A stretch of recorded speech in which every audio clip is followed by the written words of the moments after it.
नमस्ते, जय गुरुदेव। ऐश्वर्य उपनिषद का दूसरा चैप्टर है। उसमें ऋषि कहते हैं सीइंग रिचनेस, ऐसे उसका शीर्षक है, टाइटल है। और उसमें 2 वर्सेस है, 2 सूत्र है।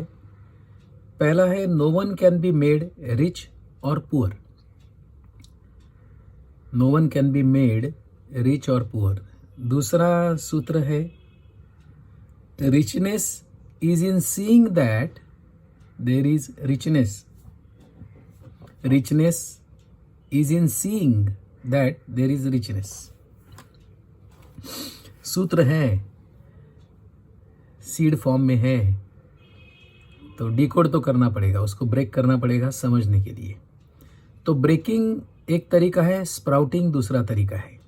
स्प्राउटिंग के लिए समय ज़्यादा लगता है, ब्रेकिंग तो एक क्षण का काम है। लेकिन क्या पूरा बीज ब्रेक करने से समझ में आता है?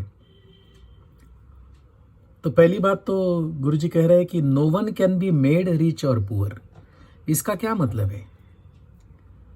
मतलब किसी को अमीर या गरीब बनाना संभव नहीं है, ये ऐसा हो नहीं सकता है। इसका दूसरा छोर क्या हो सकता है? ये अमीर या गरीब बनाना इम्पॉसिबल है। Can be made by whom? Bye someone else. तो मैं दूसरों को अमीर या गरीब नहीं बना सकता हूँ। इसका और एक मतलब क्या निकलेगा? अगर अमीर या गरीब बनना है तो मुझे ही खुद पर काम करना पड़ेगा, जिससे मैं अमीर बनूंगा या गरीब बनूंगा। So no one can be made by someone else और अदर्स रिच और पुअर। अगर ये मतलब है तो रिच और पुअर बनना या बनाना किसी और के हाथ में नहीं है, ये मेरे खुद के हाथ में है, या ये जिम्मेदारी कहेंगे मेरी है, अपनी है।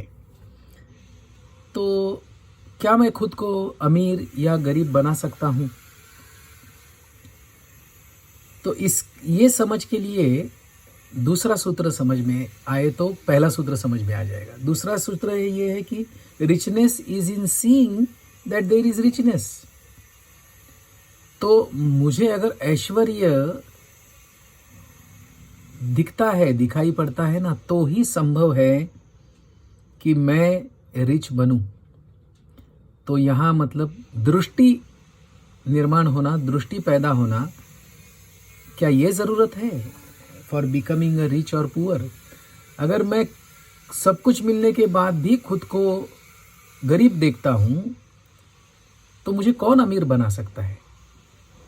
और कबीर जैसा आदमी जो दुनिया की नज़र में कुछ भी नहीं है, वो अगर खुद को राम भक्त है, राम नाम ले रहा है, और चदरिया झीनी रे झीनी, वो सारे इतने दोहे उसमें से बाहर निकल रहे हैं, तो इसका क्या मतलब है? He is seeing himself rich. Why? Because he is connected to Rama, he is connected to infinite.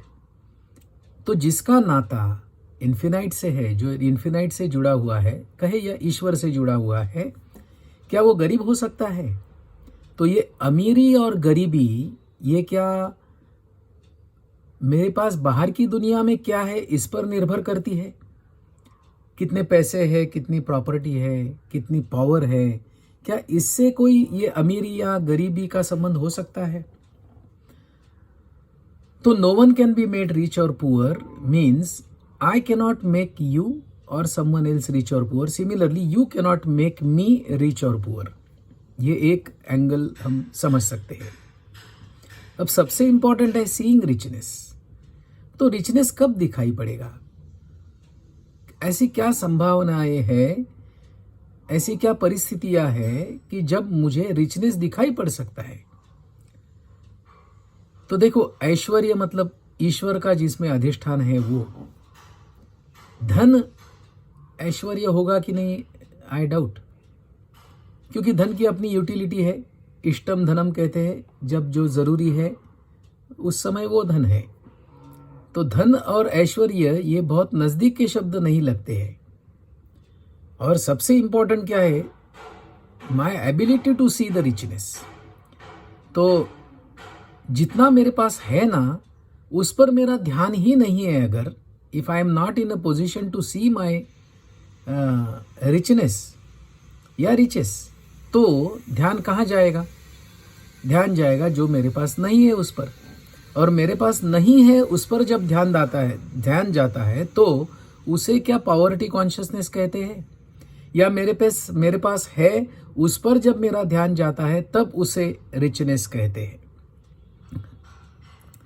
तो बात अगर दृष्टि की, ध्यान की है, तो रिच या पुअर बनने के लिए दूसरों पर काम करना,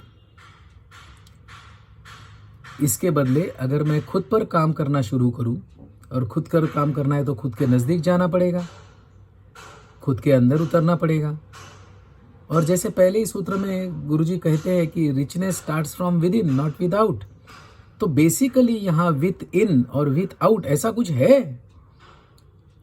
ये तो द्वैत की परिभाषा है ना, अंदर और बाहर, कम ज्यादा, सही गलत।